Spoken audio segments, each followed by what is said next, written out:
Le singe sait le faire. Le singe? Oui. On a fait des expériences il y a quelques années.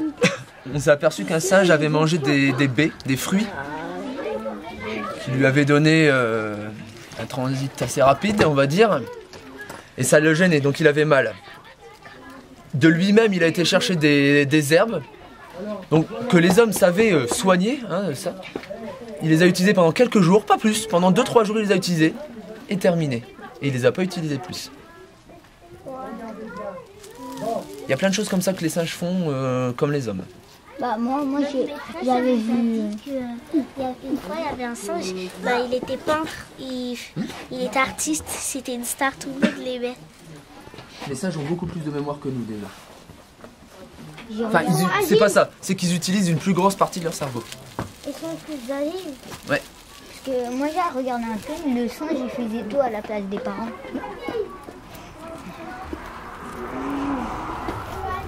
Il faisait le...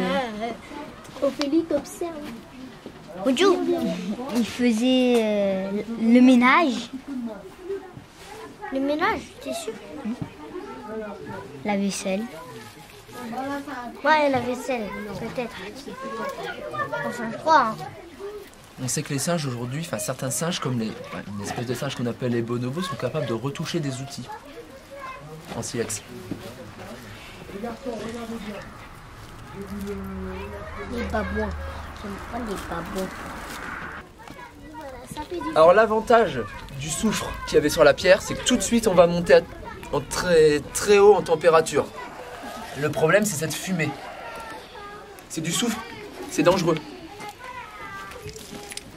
Pourquoi c'est pas le milieu qui... Pourquoi c'est pas le milieu qui... Pourquoi ça s'éteint très vite? Parce que c'est des végétaux, c'est de l'herbe. Et donc comme ça monte très haute température, bah, ça brûle très fort, très vite. Donc là si on voulait faire un vrai feu, bah, on commencerait par ce qu'on appelle du petit bois. Voilà. On commencerait par du petit bois, comme ça par exemple. Puis on irait en grossirant taille après, pour avoir un bon bûcher. Pourquoi dès qu'il y avait la fumée, pourquoi c'est pas le milieu... C'est pas le milieu qui a brûlé plus vite. Pourquoi c'est... Ça, je faisais le feu.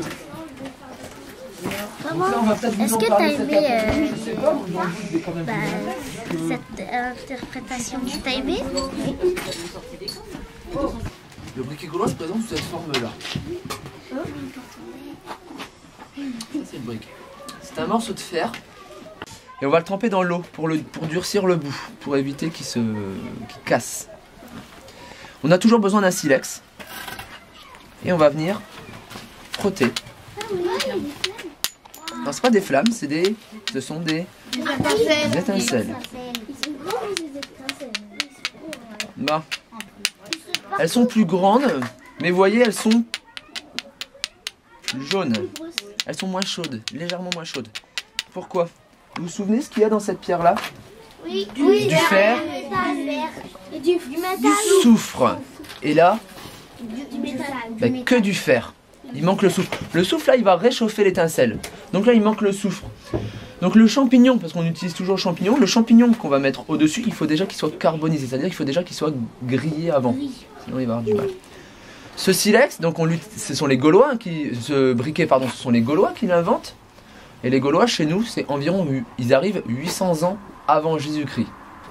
C'est-à-dire, ça fait à peu près 2800 ans.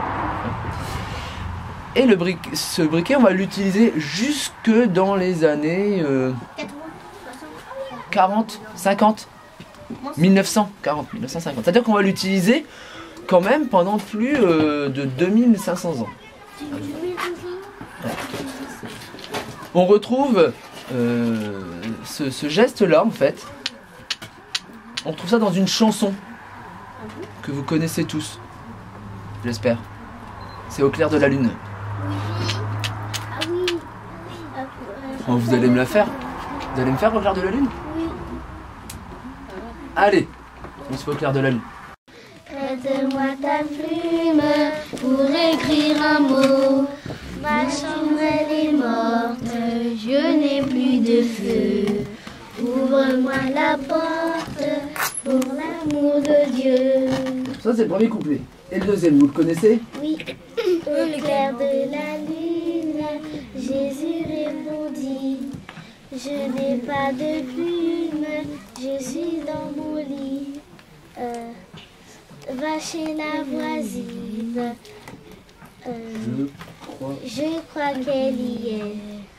Car dans sa cuisine, on bat le briquet. C'est bon. On bat le briquet. Eh ben c'est ça, battre le briquet.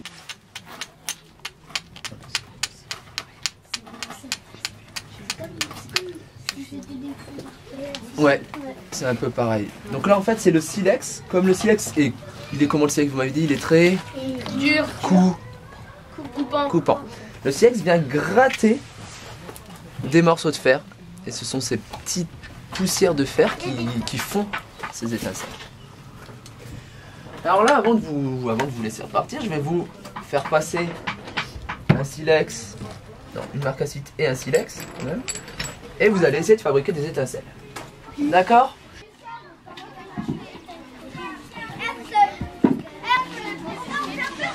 Alors,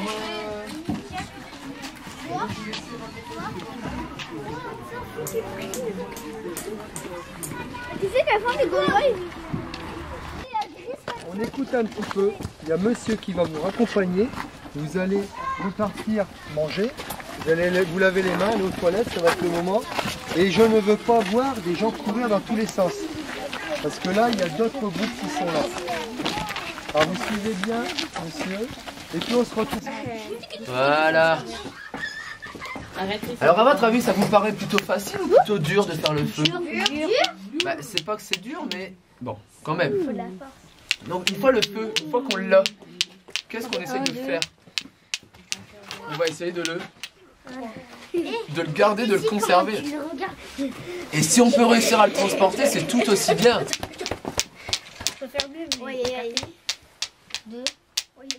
Alors le feu tout à l'heure, vous m'avez dit à quoi ça servait. Répétez-moi un petit peu à quoi ça sert le feu.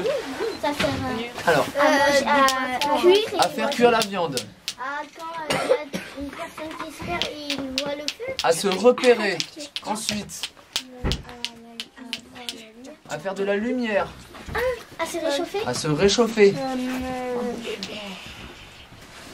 À renforcer les armes. Et puis surtout une chose très très importante avec le feu, c'est que du moment où on va avoir le feu, on va avoir tendance à se regrouper autour de ce feu. Donc ça va créer des groupes. Et imaginez, on est le soir autour du feu, qu'est-ce qu'on fait? Imaginez, on est tous ensemble, on danse, on campe, ouais, mais qu'est-ce qu'on fait? On raconte des histoires. Oui, très bien, on raconte des histoires. À votre avis, imaginez-vous à la préhistoire, de quoi on peut bien se parler? Des fantômes. Bah, pourquoi pas? Peut-être qu'ils avaient déjà cette notion des... Bah, peut-être pas des fantômes, mais des esprits, des choses comme ça, on ne sait pas, on n'y était pas, donc... Ils se racontent des choses sur leur famille. Pourquoi pas? Dans les grottes?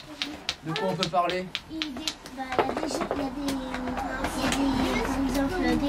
des grandes personnes, des adultes, ils sont partis. Et ils parlaient, ça on le sait. Déjà Néandertal parlait. Tous les hommes ne parlaient pas, enfin tous les êtres ne parlaient pas. Vous voyez, le feu ça sert aussi à ça. Ça sert aussi à créer des histoires, à commencer à se parler, à rapprocher les hommes. Et puis le feu, ça donc là on vient de dire ce que l'homme tout au début de la préhistoire faisait. Mais après avec le feu qu'est-ce qu'il va faire? Il va faire cuire ses pots, la poterie, il va faire fondre son métal. Il va faire cuire ses pois. Donc vous voyez, c'est bien au-delà du début de la préhistoire. Aujourd'hui, on peut pas vivre sans le... Même encore aujourd'hui, on peut pas vivre sans le feu. Bah ouais. Alors, est-ce que vous avez des questions sur tout ce qu'on a vu depuis ce matin?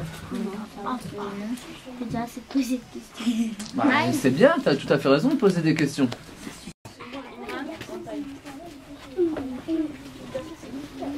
Allez, c'est moi qu'on regarde. Viens de... Et voilà. Allez. Parce que cet après-midi, vous allez faire la visite. Ah oui. Ouais. La visite du musée. La visite du parc, donc du musée, les maisons, etc. Et bon, ma collègue, je sais pas qui vous aura cet après-midi, mais va voir la trace que vous avez là. Oui. Donc ça veut dire que vous êtes incollable sur le feu. Et sur la taille de silex. Donc si on vous pose des questions, bah, vous savez y répondre maintenant. Et il y a du malheur. Alors, je vous souhaite un bon appétit et une bonne après-midi. On se croisera sûrement dans la journée. Allez, bon appétit. Attends, Tu vois qu'il est gros alors. Regarde ce niveau un peu. On dirait une grosse. On dirait un tunnel.